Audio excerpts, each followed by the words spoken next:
Alô, hein? Alô, alô, galera. Tá com o papo super especial, mais que especial. Estamos aqui direto do Bike Beleza para falar com nada mais, nada menos com o pai do Velogames. Your stream have connection issues aí. Já começou falando que tá com problema aqui. Mas estamos aqui com o George Chapman, ele que criou há 25 anos atrás o Velogames, esse videogame, esse jogo, esse fantasy game que todo mundo aqui adora. E a gente vai bater um papo aqui com ele, um pouquinho, para ele contar um pouco dessa história. E espero que vocês curtam e aproveitem. A gente está ao vivo aqui no YouTube, no Twitter, no Twitch, no Facebook e logo mais no podcast do Bike Beleza, no Spotify ou qualquer agregador de podcast que você use. First of all, thanks so much, George, to come here to talk papo, to talk with us, and to talk about your little child. Not a little child anymore, no? 25 years? Yeah. He's an adult. Yes. Thanks you. Thanks so much. Thank you for inviting me. It's good to talk. So I'm looking forward to speaking with you all. Very nice, very nice.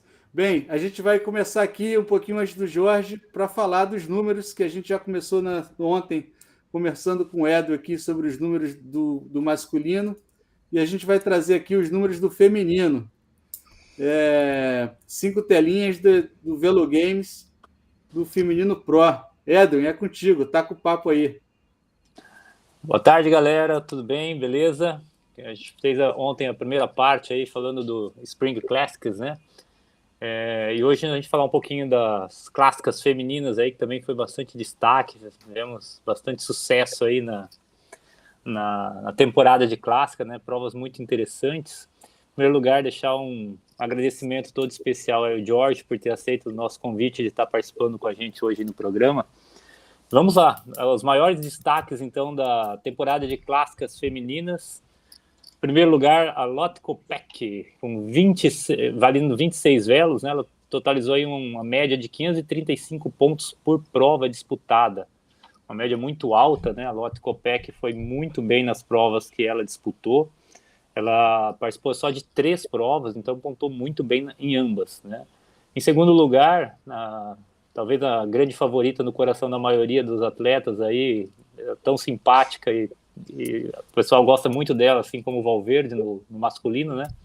A Van Vleut, com 30 velos, totalizando 534 pontos de rendimento médio, muito próximo aí da Lotte Kopeck, foram os dois grandes destaques. E a Demi Vollering, valendo também 30 velos, eram as duas atletas mais caras aí da temporada, né? Valendo 522 velos,6. Então, a gente pode ver que aí a pontuação das 3 primeiras colocadas, as grandes favoritas, corresponderam muito bem às expectativas, né? E a gente tem ainda a Ashley Bowman, com 429 na 4ª colocação, e a Marta Cavalli, que ganhou 2 das 3 provas das Ardenhas aí, né? Quase fechou a trinca, com 370,5 pontos. O que pesou um pouquinho contra a Marta é que nas 3 primeiras provas que ela participou, ela não pontuou tão bem, né? Ela participou de 6 etapas, aí 6 provas clássicas, né? E ela se destacou da metade para frente, subiu muito rápido nesse ranking, mas não conseguiu chegar a um top 3 aí. Então são 5 nomes aí que se destacaram muito bem. Para mim, a maior surpresa das 5 foi exatamente a Marta Cavalli. Gostaria de ouvir a opinião da Drica, nossa especialista nas femininas aí. Chamar a Adri aqui para participar, ela que está sempre comentando aqui no Bike Beleza sobre o pelotão feminino. Drica, muito bom ter você aqui num dia especial, hein? Falando aqui com o pai da criança. Especialíssimo. É um prazer estar aqui com o Jorge, agradecer ele de se disponibilizar. Thanks so much, Jorge. E agradecer aí ao Edwin, que é o meu guru do Velogames, que eu melhorei muito aí meu jogo depois que comecei a seguir aquelas dicas que ele passou na entrevista, acho que o ano passado. Melhorou tanto que me deixou de roda, né, Drica? Nessa temporada eu tive que seguir sua roda. O aprendiz deu um troco aí no mestre, mas enfim. Comentando aí sobre a janela aí, essa tabela que você colocou, realmente, Edwin, acho que a Marta Cavalli foi uma surpresa, né? Acho que ela vinha andando bem, acho que alguém até comentou que ano passado ela chegou a fazer um top 10 ali no Giro Doni. Então a gente sabia que ela escalava bem, só que faltava para ela ainda ganhar alguma prova de peso. E que estilo, né? Ela fez isso de grande estilo. E a maior surpresa dela, para mim, na verdade, né? Óbvio que ela ganhar foi muito surpreendente. Foi ela ter feito quinto na Paris-Roubaix e na quarta-feira foi lá e ganhou, né? Flash Foi Valone. assim, faixa Bateu longe, a caiu o flash. queixo. Né? Foi incrível, porque geralmente quem vai, né, bem numa, fica cansado, nem chega a correr. Muitas atletas aí se pouparam, mas ela correu, assim, foi de tirar o chapéu. Mas segue aí com a sequência, que eu tô curiosa. Vamos nessa, hein? Mais detalhes. Vamos agilizar para não deixar o gringo esperando muito, hein, Edwin? George, Cavalli be worth 30 velos next season? Yes, she's going to be more next season. I think I understood a bit of that, and I kind of agree. For a rider, well, the youngest rider on that list, to be right at the front, or almost at the front at Paris-Roubaix, and also winning the Flèche Wallonne and competing for the win at Liège as well. It's an amazing set of races she's been competitive in. So yeah, she will be more expensive next year. I guarantee that. And for the next races, the women's. Actually, I have. Sorry. I must interrupt a little because I can't hold myself. I'm very curious. Are you preparing a velo game for the famous Tour de France Femme? There's going to be a full season of women's races. Certain races, they may not be called by the official name of the race, but of course, starting off with Itzulia in a couple of weeks' time and going through all of the women's world tour races. I'm expecting, hoping that we'll do every single one this year. So yes. So it will be in a single league format as you did previous years. Yes, yes, it will be joined up. So in the same way that in the men's racing, we've got the stage race championship. The women's will each event will be an individual event with different credits, but the points, the leaderboard, I'll have a version of the leaderboard which counts every single race together. So it will be exactly the same treatment as the men's stage race championship this year. And of course, you're going to adjust Cavalli's value for this coming. Yes. Of course. Okay. Yes. So each race, because same as the men, is the men's each race will have different credits for each parkour. So yeah, so Cavalli will be more expensive for the stage race season than she was for the classic. And some other too. Traduzindo aqui um pouco o que o Jorge falou, ele já falou aí que Marta Cavalli, que valia 20 velos, já vai valer 30 na próxima corrida, agora no Tour de France, e que no Tour de France ele vai seguir o mesmo padrão de pontuação do masculino. Não vai ter nenhuma diferença, e ele está aí, ele comentou que não usa o nome Tour de France, né, para não ter problemas de direitos autorais, mas ele promete aí.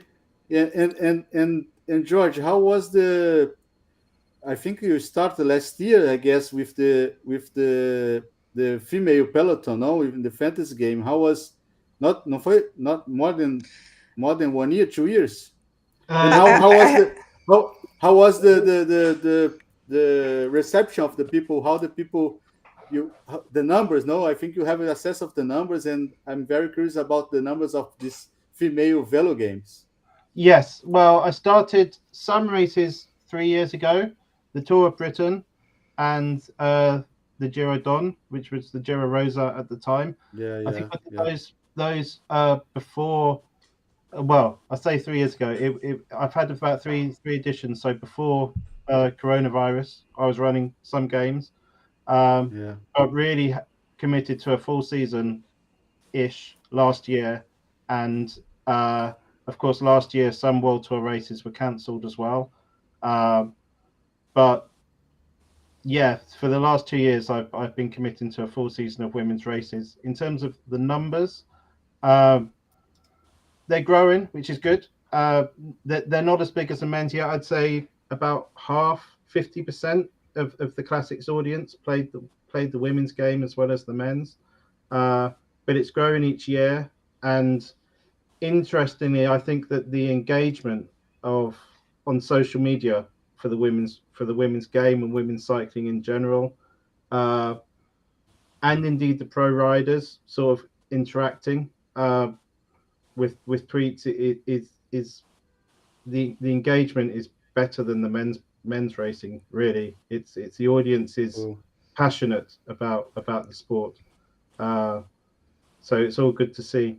I don't know if you know this, but I think it was 4 years ago we had a pro rider, Lizzie Banks. She actually won the fantasy Giro Rosa, which was cool. So yeah. Was 2018, I think. Yeah. I'm not Yeah. sure. And what happened? She I didn't get. She set up a team. She won the league for Giro Rosa. Okay. On the game. Yeah. Yes. On the Velogames game, she won. So, and she also won a stage, I think, as well. So yes. Double win for Lizzie. Curious, no? Very nice. Very interesting to see that this engagement in the women's cycling, no, is really cool to see it. It's very nice. A good thing. It is. So following Twitter is as engaged, more engaged, I'd say, than the men. So it's growing that audience. There's a passionate audience there, and it's via TV more so than anything. But also if I can do a little bit by running games for races like the Etzulia, we'll try to grow the audience. Yeah, very nice. So, Ed, eu queria pular aqui para quem não se deu bem, para a gente continuar com. Bora lá, para ver quem vai desvalorizar na próxima temporada. So here is the how can I say, the riders that was not so good in the game, no, and the reality in the end, no. Fala aí, Ed, quem é que se deu mal aí no pelotão feminino entre as favoritas? Do pelotão dos favoritas aí, que valia de 20 a 30 velos, né? A grande decepção acabou sendo a Lisa Brennauer, né? Ela somou um total de 40 pontos somente, muito pouco para quem estava nesse pelotão de elite aí, né? Tudo bem que ela competiu em 2 provas somente, né? Ela não teve uma participação tão intensa como outros atletas aí, mas deixou muito a desejar e provavelmente deva cair para o segundo pelotão na próxima temporada aí, né? Uma das grandes promessas, uma atleta que eu particularmente gosto muito de ver correr, a Lorena Wiebes, também acabou pontuando abaixo do que a gente esperava, né? Eu acabei escalando ela em algumas provas aí, ou na maioria das provas que ela participou, mas ela não correspondeu tanto à expectativa, né? Totalizou 112,5 pontos.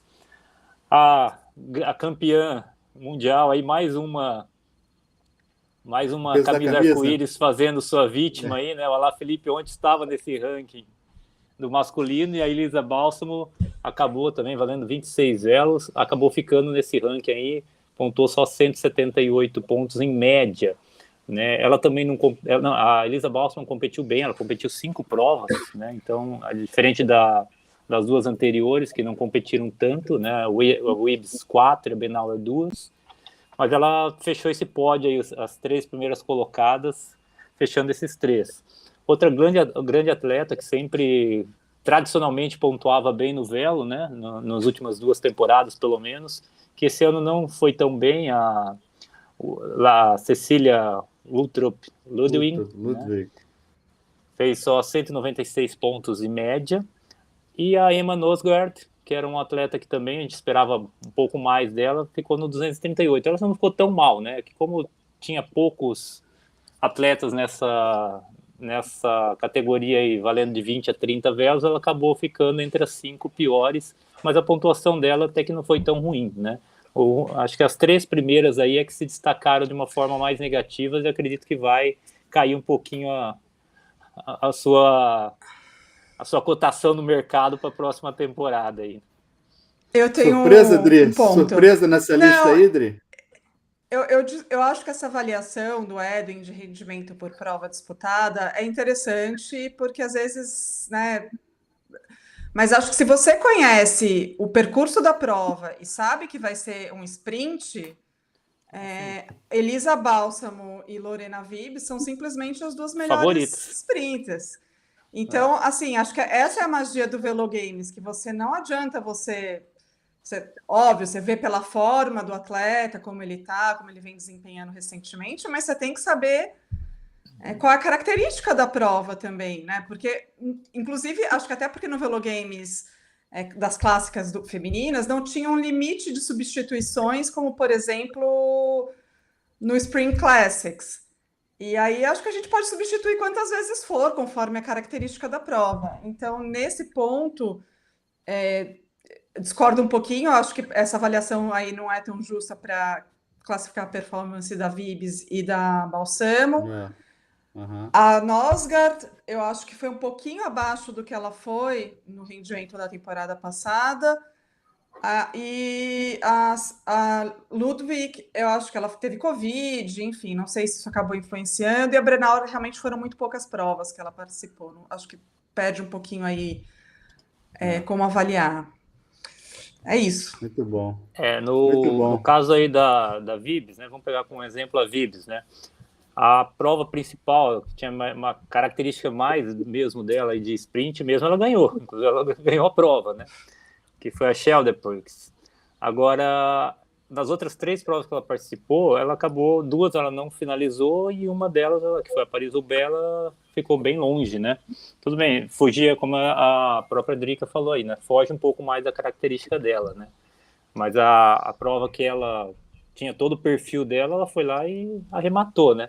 Mas como assim, numa pontuação geral, ela acabou ficando um pouco mais abaixo que as demais que competiram 4 provas, né? Muito bom. E eu queria voltar para o George aqui. And George, we saw here the best performance, the bad performance, some names that a little bit of surprise. But I was, of course, no, how many thousands of people played this game around the world, in Brazil, in England, in Germany, everywhere.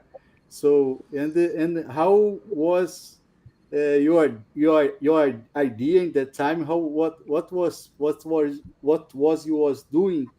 What was you doing in that time to have this idea, and how this everything how this started in your mind, and how you, because sometimes you have an idea, but to transform this idea in something that in a game, in an international game, is really hard. It's how to do this, and how you made it 25 years ago.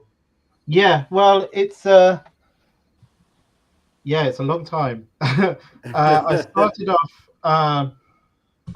when I was at school, sort of older school, in 1997, and I always watched the Tour de France since about 1992, when I was 12-ish. Wow. And then so I was spending summer watching the Tour de France. At the same time, fantasy football was becoming sort of popular in the UK, especially for newspapers. In newspapers, so I was just bored. I was literally just bored over the summer, and decided to run my own fantasy game based on cycling. Got a few people, got about 100 people, I think, because at the time it was still the early days the internet. Really. There were forums, or at least what have now become forums, where I sort of so-called advertised it, and then people would email in their teams. I'd calculate the scores on literally pen and paper, and I just did that each summer when I was at school and at college. And then I thought, let's try to do it a bit more seriously. It was getting a little bit more popular, so I just sort of learned, sort of as I went along, how to create a website, then how to have teams being entered sort of live rather than by email, and it grew and grew. And then I guess there were two big events which made it grow, which was, first of all, obviously the story didn't end particularly well, but Lance Armstrong introduced a lot of Americans, English-speaking cycling fans. And then later on, the British cycling sort of revolution with Team Sky, Mark Cavendish, Bradley Wiggins, introduced a lot of other English-speaking audiences to watch the tour. And I think the way the Velogames games work is it can frustrate some people, but it can also mean a lot of people can get involved in the game. And it's very simple to pick a team of 9 riders. So you can share the game with your friends, with your club members, with your office colleagues. And like I say, sometimes I would like more sort of strategy in the game, but the format lends itself to sort of that sort of mass markets where you can say to your friend or to your wife or to your work colleague, pick a team. You spend 10 minutes picking a team, and you can follow the race for the next 21 days. So and it's kind of grown from being a hobby to it still is a hobby. But my girlfriend said the bike beleza is my hobby, is my professional hobby also. So. Well, it's the same for me. Me too. I have a proper job, so it's always a passion more than needing to pay the bills. But you said about 2 moments in the cycling, the Lance Armstrong bring to the platform the Americans, and the Sky team bring the British team, the British audience to the platform. And about the race, do you have which race in the history of 25 years that until nowadays is a race that a lot of people mountain teams? You have these numbers, which races or in which year you could see that the platform because some race made a boom. I think the big boom was in 2000 and was it 2014? It was because I'd spent some time over the winter sort of making the site sort of more mobile compatible. So I spent a bit of time on that, and that corresponded with the Tour de France starting in London. I think it was 2014. And that's when the UK. I mean, cycling it's nowhere near as popular as football or rugby, whatever. But when there's a rider like Bradley Wiggins, and when there's the tour starting in London, it did get the imagination of the population. So, and like I say, the game, I sort of deliberately designed the game to attract sort of not the most strategic cycling fans. It can be enjoyed by everybody. So and then it sort of grew from there. And obviously it's not just Americans and the UK, it's the Europeans, Brazilians, Portugal, and Brazilians. Brazil. Portugal is sort of Portuguese speakers is our fourth biggest audience. That's why I run. So the big community in Portugal and growing in Brazil when I look at the stats for entries. So it's good. That's why, well, for a few years now, we've been doing the Volta of Portugal, obviously a bit controversial. But I like to run games for the national markets for the biggest audience. the tour down under in Australia when it starts up again. Oh, cool. Dre, I'm curious. Do you have a background in mathematics or programming or? coding, no? Well, you Yeah. made the program of the code, or you have partners that code for you? No, I've made it all myself. I'm not a professional coder. I'm a professional product manager, which is sort of one step away from coding. So, but yeah, I've learned what I've needed to learn as I've gone along, basically, and Yeah, very cool. it's yeah, that's what. And I've done. is a open source platform. I can ask you which platform do you use to base the Velo games? It's PHP. Various modules of PHP, and as the next big redesign, I will probably go to a platform. But right now, it's sort of modules bolted together. So yeah, it needs behind the scenes. It needs a bit of a refresh at some point. But right now, it works. So. And are you planning for a new design soon? I do front end soon. Yeah, it's looking like 2012. Like I said. So yeah, it's just having the time to do it as one person with 2 kids, basically. Also, I will just, because everybody is asking, how do you calculate the cost of every rider? Like, do you have an algorithm or something? Yeah. Oh, okay. Algorithms probably being a bit too scientific, I'd say. I have a scheme, I guess, which there's 3 most important things. There's ranking the riders, the best to the most likely to score points to the least likely to score points, and that depends on the race. So if I know that there's a time trial opening up and there's a few flat stages, the time trialists are going to be getting points all from the start. So ranking the riders from top to bottom is based on their form, their history in the race, and also the race profile. And it's a bit of a guess, but been doing it long enough to know who should be doing well and also who will be popular to be picked. I also have to consider sort of people having different teams. So I tried to make it interesting in terms of having the potential for the team that's in first place and the team in second place to be completely different. Doesn't always work, but that's what I like to see. And then the second most important thing is sort of how expensive the top rider should be. So, for example, in the current Tour of Romandy game, everyone's quite cheap because there's no out and out favourite. I have no idea who's going to win that race. Still don't. Whereas for a race which, in recent times, if Roglic is in it, if Pogačar is in it, they're going to be expensive because there's so much more favourites than everybody else in a lot of races.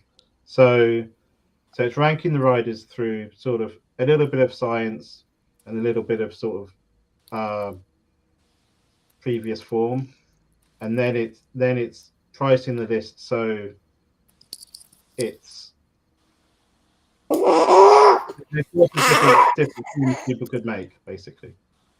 And then thirdly, it's working out how many sprint stages there are. So the sprinters I rank individually, sort of separately, and then if there's going to be lots of sprint stages, obviously the sprinters are more expensive. If there's lots of mountain stages, the sprinters are really cheap.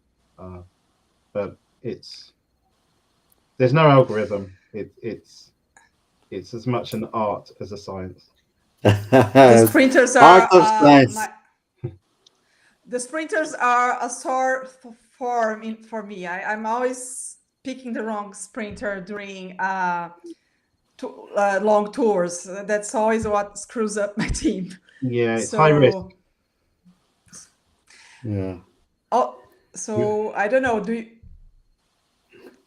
Well, the future of the Velogames, we have more 25 years ahead, Hopefully. George. And Ooh. I think you have a lot of I think you have a lot of fun, no? We have a lot of fun, I have to say. Yeah. And It's very we fun. have also. We have also, I We, think it's something, it's a game that we love to play.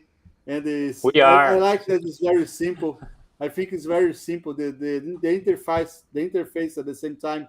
Of course, you can see that it's old, everything, but I think it works very well. It's direct to the point. The usability is good for a simple game in a way. Of Mhm. course, you have now the official fantasy game of Tour de France, for example, is another, but it's different in a way. I think I don't know if it's better or not, but I don't know. I like the platform of the Velogames, and I never tried the other one. Of course, it's more colorful and everything, and it's different. I think this is a good point of the Velogames. But I would like to ask you if I saw that you start to not use the names. No, I think you have problems with the copyrights. Was a headache for you these moments, and I think you've solved it good. I have to say, using names, generic names, and everybody know that's to the friends, for example. Yeah, the main I've always come sort of approach Feder games as celebrating cycling. And yeah, as long as I can continue providing the games, I'm basically happy.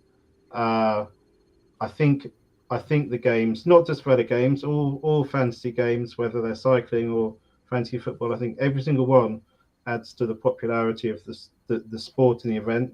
So yeah, if I have to change a few names here and there, I'm not going to stop doing it unless I absolutely have to.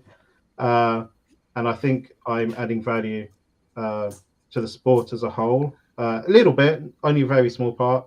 Yeah, for But sure. yeah, I enjoy it, and it can be tricky at times because what I don't want to do is I don't want to annoy anybody. So yeah, I'm just free, harmless, fun, entertainment, and I like to stay that way, basically. Yeah, for sure. I think you in a way inspire other people to follow more the races, to follow the cycling, to become a fan of cycling. I think this is one of the biggest uh, work in a way that the Velo Games do for the community of cycling around the world. No, and it's really cool. It's fantastic. Is was when Edwin come with the 25 years of Velo Games, I was really all of this time amazing. No, it's a hard work for sure, and continue to do it and believe in the sport and a kind of passion of the sport. I always said here that the bike beleza exists because this kind of passion also, and it's really nice when you put everybody together to play the game. It's really cool. Yeah, well, the game exists because of the passion too, so it works all ways, and yeah, obviously, social media being around for 10 years has changed the interactions which I see. Well, so it's really exciting seeing different blogs and previewers uh, and podcasts talking about fan games. Really exciting. Velogames, we are favorite games. Você tem alguma pergunta, Edwin? No. Pode falar, Adri. I have a question also to George. Is it possible to win a Grand Tour without picking the winner and without to? I think it's possible. It's difficult, and it depends on the pricing. I'll try and dig out a team which had in its Grand Tour from the past, and I'll put it onto your accounts. But I think it's possible, but it's not possible if a rider completely dominates. So yeah, if it's close, and if the second and third place riders win more stages, I think it's possible, but it would be unusual, I'd say. Normally you need the winner, potentially one of the other podium finishers, and then a good set of riders who have won stages or the mountains or points jerseys too, because you're up against a lot of people, a lot of competitors, and somebody hits the jackpot normally.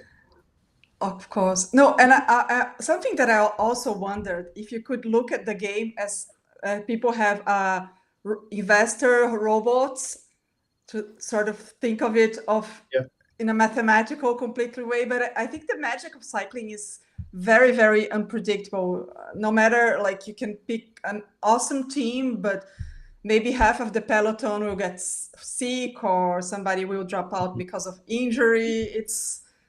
I don't know if you thought about it, if people are doing it. I think some people spend a lot more time picking teams than others, and over the course of the season, I think they have an edge. I think for an individual race, you can be affected by bad luck. So yeah, I think there's lots of different ways to win, and sometimes you have a complete sort of just a team thrown together win. But when you're looking at the stage race championship, I'm seeing the same names at the top sort of year on year. So there are players who managed over the course of several events to reach the top. The bad luck evens itself out if you're playing for the entire season, I think. But for a single game, you can be affected by bad luck, obviously. Yeah. And I would like to ask you, George, if you play another fantasy game, or you play just Velogame, or just do it Velogame. Well, like I said, I don't really see any other fantasy cycling game even as a rival. I just enjoy the sport. I do play some others sometimes. Obviously, my main focus is on Velogames. So yeah, I play other sports, fantasy football, fantasy Premier League, and also some American sports as well sometimes. I mean, that's why I started Velogames. I've just always really liked sports and fantasy sports. Got my attention when I was a kid. So yeah, I play quite a lot of different fantasy things. Yeah, and you think cycling one day will not be anymore a niche sport, or we will be a niche sport forever. And this is the charm of the sport also.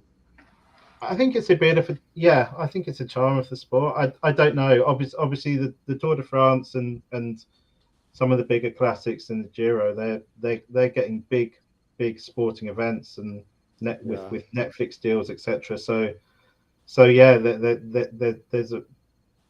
there's a sport within the sport, I think. So yeah, but it's nice to follow the smaller events too. I find the ones with the history and some say like older Italian classics, for example, they've got so much history. It's good to follow everything. Yeah, for sure. We have a question here in the chat from David Gomes, our Portuguese commentator here also. He asking you, did you try to find a sponsor to support Velogames? I'm always open to chats. So I don't really actively go out to look for people. But in the past, we've had some sponsors have their own leagues and provide some prizes. So yeah, I'm not actively sort of looking for a headline sponsor. Obviously, there are sort of some commercial issues with that as well. And yeah, but if someone wants to come and sponsor the game or advertise on the game, or give prizes for the game, I'm always open to that. In the past, we've had cycling holidays being given out for some of the bigger races.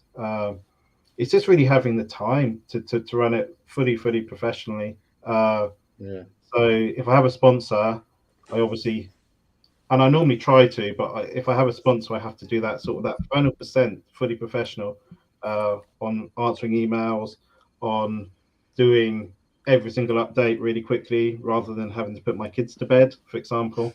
It just pushes it up a notch in terms of the seriousness of it, and yeah, so yeah. But I'm always open to speak to people. Yeah, sponsor is a chronic cycling problem. Yeah, I think we have. Yeah, I think here in Bike Beleza we are waiting for. If you want to to sponsor Bike Beleza, you could come, we can talk. We are Yeah, in the same boat. Let's talk to somebody together, see what happens. Yeah, exactly. So very nice, very nice. To finish, I would like to show here our league, result of our league. Let me check, share screen.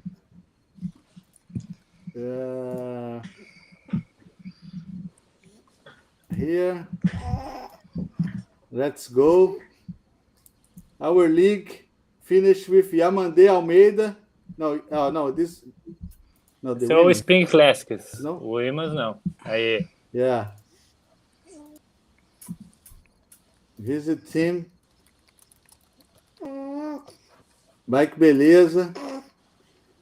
Anselmo Tadeu é um português, está sempre ganhando aqui. Segundo lugar do time da Dri, hein? Bossa Falei que ela ia Nova. estar aí hoje de novo. E a Mandei Almeida também em terceiro lugar, fechando o pódio aqui da nossa Liga Feminina do Velogames. Cornetinha Tubarão terminando em quinto. E adivinha Perdi quem a roda da Drica no final, cara. E o Maglia Negra? É o patrão. O time da casa, malandro. O time da casa terminou na última colocação. Mas é isso. Muito bom. Very nice. Thanks so much, George, to come here to talk papo, to talk with us, to share this passion is something that we do a lot here in Bike Beleza, the passion of cycling, and it's really cool. Thanks to come and share with us this passion. It was really nice. No, thank you for inviting me. Obrigado, and yeah, enjoy the season, and hope to speak to you again sometime. Yeah, for sure. Thanks so much. Obrigado, Dri. Obrigado, Edwin. Obrigado a todo mundo. Esse aqui foi o Taco Papo número 15, super especial, com o pai do Velogames. É isso. Até a próxima. A gente se vê. Tchau, tchau. Thanks, Beijo. George. Tchau. Ciao. Tchau, tchau.